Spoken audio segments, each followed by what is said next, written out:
मन का सुख प्रदान करे, बढ़ते जाएगा। एक बार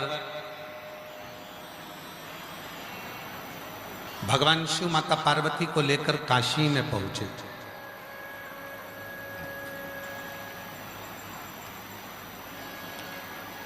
पार्वती मैया काशी की गलियों में भ्रमण कर रही थी।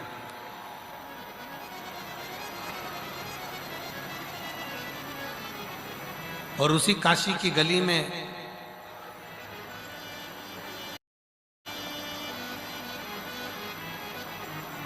एक छोटा सा बच्चा जिसका नाम था भानु, वो मौन होकर चुप होकर पड़ा, मौन चुप। पार्वती जी का उस पर दृष्टि पड़ गई, पार्वती जी का उस पर ध्यान गया। पार्वती जी का जैसे ही उस पर ध्यान गया, पार्वती जी ने उस बच्चे को देखकर भगवान देवाधिदेव महादेव से पूछा कि ये बच्चा है कौन? ये एकदम चुप बैठा है, मौन बैठा है, शांत बैठा है, कुछ बोलता भी नहीं है, कुछ खाता भी नहीं है। पार्वती जी ने उसको जल दिया, उसने जल भी नहीं लिया। पार्वती जी ने उसको कुछ भोजन पाने को दिया, उसने भोजन भी नहीं पाया। बस वो बच्चा मौन था, चुप चुप।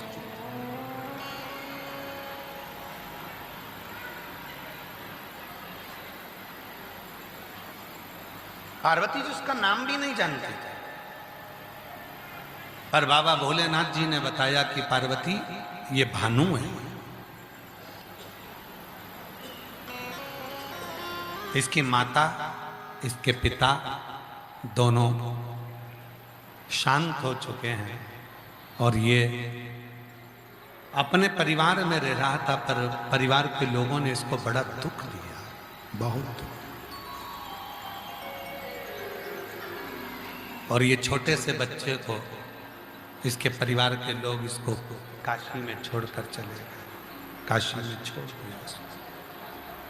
शिव कथा कर रही है, भगवान शंकर का चरित्र कह रहा है, इसको काशी में लाकर छोड़ दिया गया। काशी, पार्वती जी ने कहा कि आप कहते हो कि इसको काशी में लाकर छोड़ दिया, तो काशी में किसके भरोसे लाकर छोड़ दिया?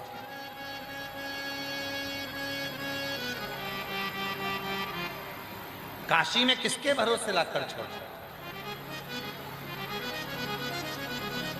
भगवान शंकर पार्वती जी से कहते हैं, पार्वती ये काशी में जो शंभु शंभु शंभु शंभु शंभु शंभु शंभु, पार्वती जो ये काशी में लाकर इस बच्चे को छोड़ा गया है, ये किसी के भरोसे पर नहीं।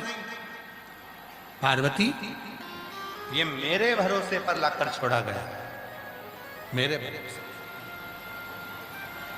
ये किसी के भरोसे पर नहीं छोड़ा, ये मेरे भरोसे पर, मेरे।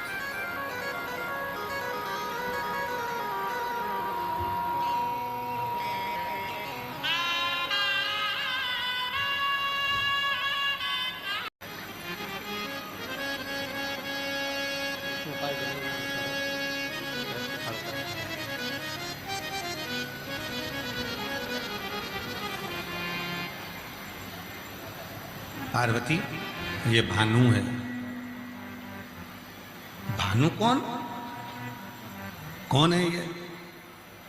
शिव जी ने कहा, पार्वती इसके परिवार वालों ने, इसके कुटुंब वालों ने, इसके रिश्तेदारों ने इसको ले जाकर यहाँ छोड़ दिया। इसके परिवार वालों ने यहाँ लाकर छोड़ दिया। पार्वती जी पूछी कि ये बच्चे चल नहीं रहे हैं, इनको कान लगाओ ना। पार्वती किसके भरोसे पर लाकर छोड़ा गया? किसके भरोसे? शिव जी कहते हैं, अगर कोई काशी में इस बच्चे को अगर छोड़कर गया है तो किसी के भरोसे नहीं, है मेरे ही भरोसे पर छोड़कर, मेरे भरोसे। तो फिर प्रभु ये इतना खामोश क्यों है, इतना चुप क्यों है? इसके चुप रहने का कारण क्या है? इतना खामोश क्यों है? क्यों चुप, क्यों खामोश? ये बोलता क्यों नहीं है? इसके मुख से कोई शब्द क्यों नहीं निकलता?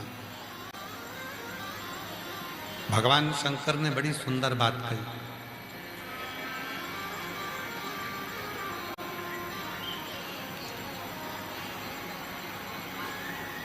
आवाज की जो पहुंच होती है वो कान तक होती है।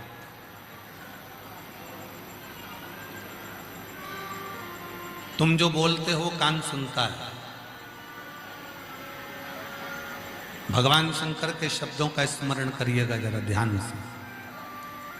शिव कह रहे हैं पार्वती जी को, उस बालक को देखकर, भानु को देखकर भगवान शंकर कह रहे हैं आवाज की पहुंच कान तक होती है।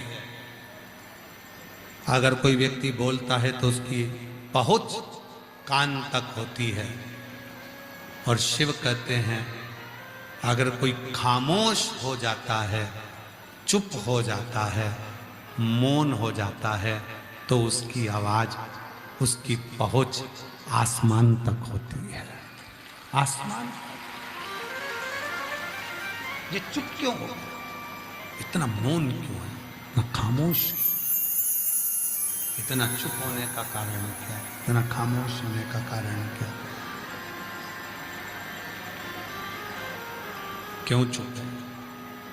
क्यों खामोश है?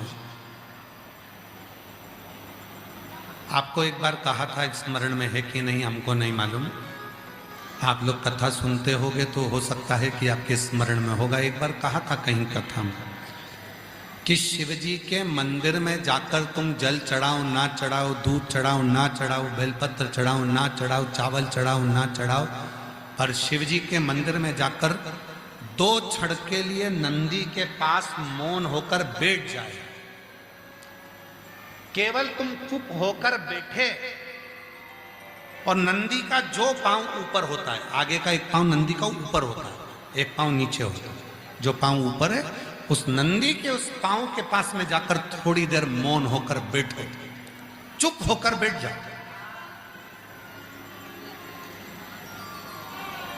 मौन होकर बैठो। आवाज की पहुंच कान तक होती है और मौन की पहुंच आसमान तक होती है। जब हम चुप बैठते हैं तो मेरा महादेव वो बात को श्रवण करता, थोड़ा सुनता,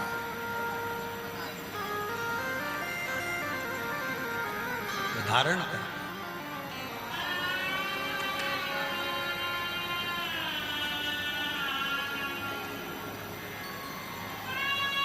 जितने चुप रह सकते, जितने मौन रह सकते। हम सीहोर में कुबरेश्वर बाबा के धाम पर भगवान शिव की पवित्र कथा कहती है, भगवान देवाधिदेव महादेव की पवित्र कथा वर्णन करती है। माँ पार्वती जी ने उस बालक को देखा, शिव जी से मौनता का भाव जाना और बालक को सब सुख माता पार्वती ने प्रदान किया। आगे वर्णन आता है, भगवान श्री गणेश जी महाराज का प्राकट्य होता है। शंकर पार्वती भगवान श्री गणेश जी को लेकर आ रहे हैं, जोरदार ताली बजाकर उनका स्वागत वंदन।